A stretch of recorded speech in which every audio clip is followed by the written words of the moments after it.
Nossa saudação fraterna a todos os internautas.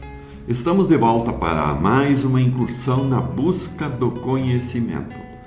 Continuamos com a nossa reflexão voltada ao progresso dos meios de comunicação entre os encarnados aqui na Terra que alcançaram nas últimas décadas um progresso antes inimaginável. E a comunicação entre os dois mundos, ou seja, a comunicação com o além. Qual o significado aqui, na nossa expressão de além? Significa a dimensão material que existe fora de nossa realidade física, que de forma mais comum é chamada de mundo astral. Segundo dados históricos acessíveis nos registros históricos dentro da caminhada humana, as comunicações com os espíritos desencarnados sempre existiram. Apenas foi bloqueada por razões religiosas sobre as quais já falamos anteriormente. Porém, ocorreu um fato novo. No século XIX, mais precisamente na década de 1850, a sociedade parisiense começou a praticar um exercício de comunicação utilizando uma espécie de código Morse, através de perguntas cujas respostas eram dadas por batidas na mesa, onde cada batida significava uma letra. Um renomado professor de nome Hippolyte Léon Denisard Rivail teve sua atenção despertada para esses fatos e, convidado a participar de algumas sessões, convenceu-se de que as comunicações eram procedentes, porém não tinham nenhuma explicação. Partiu do seguinte raciocínio: se as respostas são inteligentes, elas não podem partir do objeto, da mesa, no caso, a mesa, pois para respostas inteligentes o autor deve ser inteligente. A partir daí, dedicou-se à pesquisa mais profunda, quando então descobriu que estavam acontecendo fatos de comunicação em vários países, especialmente nos Estados Unidos, comunicações relacionadas com duas meninas que passaram a ser conhecidas por irmãs Fox, que ouviam batidas em sua casa repetidamente e obtiveram a informação que no porão da casa fora sepultado um caixeiro viajante muitos anos atrás e que fora assassinado pela família para tomar o seu dinheiro.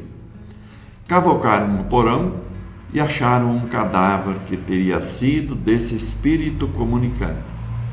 Assim, diversos fatos continuaram acontecendo e o professor Rivail recebeu orientação para iniciar um trabalho de registro de perguntas e respostas. Ficamos apenas com essas informações que marcaram o início da oficialização das comunicações e culminaram com a codificação da doutrina espírita, que iniciou com o Livro dos Espíritos. E esse livro contém 1018 perguntas e respostas e foi seguido com mais 4 volumes, tudo obras ditadas pelos benfeitores espirituais. Com que propósito? Com o propósito de complementar e clarear para a humanidade o Evangelho de Jesus. Allan Kardec. O professor Rivail, por sugestão dos seus mentores, adotou o pseudônimo de Allan Kardec porque teve a informação de que esse nome era dele mesmo, quando encarnado na civilização celta.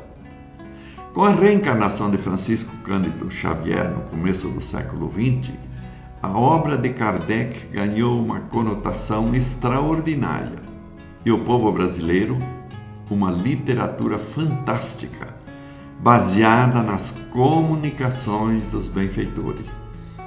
Chico Xavier, como foi conhecido através de sua extraordinária mediunidade, psicografou mais de 400 livros e milhares de mensagens de filhos e familiares que se comunicaram com os pais, que conseguiram uma credibilidade tão séria que ao menos uma dessas mensagens foi aceita por um magistrado de Goiânia, capital de Goiás, que absolveu um rapaz acusado de assassinato porque o jovem assassinado enviou uma mensagem aos pais pedindo que interferissem no julgamento, porque o acusado não tinha qualquer culpa na imputação do fato. Amigos internautas, estamos relatando esses fatos para compartilhá-los com todos aqueles que tiverem a mente aberta para entender de que a comunicação entre as duas dimensões é um fato e não apenas uma suposição.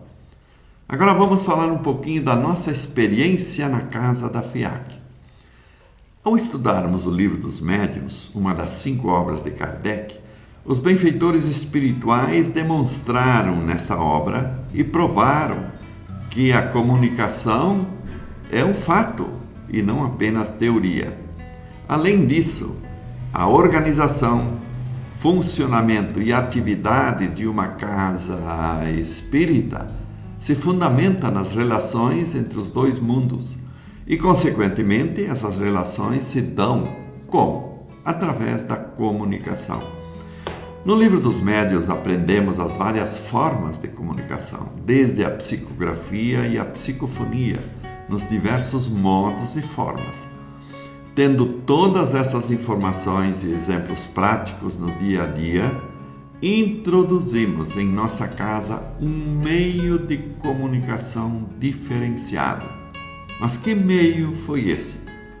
Propusemos ao nosso coordenador da outra dimensão, que se identifica como professor Hélio, a criação de um meio de comunicação através do qual os médiuns de nossa casa da FIAC, já aptos a receber mensagens por psicografia, ficariam à disposição todas as quintas-feiras, por ocasião da reunião aberta na casa, para receber mensagens. Respondeu-nos o professor Hélio que seria possível, porém, eles precisariam se organizar para realizar esse intercâmbio. E tão logo tivessem uma posição, informariam. Assim, decorrido um pequeno lapso de dias, deram a informação que o grupo do lado de lá estava formado e seria coordenado pela amiga espiritual que se identificou como Irmã Joana. Assim, tudo acertado, criamos um mecanismo de comunicação semanal, que de comum acordo denominamos de Correio do Além. Assim inovamos em nossa casa e provavelmente esse tipo de procedimento e forma não é comum nas casas espíritas. Quais foram as bases que nos motivaram a sugerir e efetivar esse trabalho diferenciado? Primeiro, a convicção de que a comunicação existe. Segundo, que como os familiares do irmão desencarnado gostariam de receber informações sobre a continuação da vida, também aqueles que partiram gostariam de transmiti-las.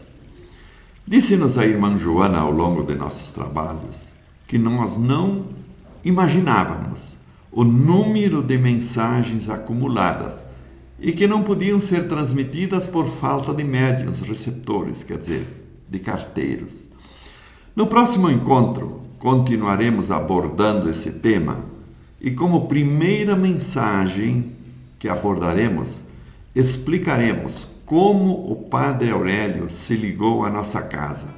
Enquanto isso, enviamos a todos a nossa fraternal saudação.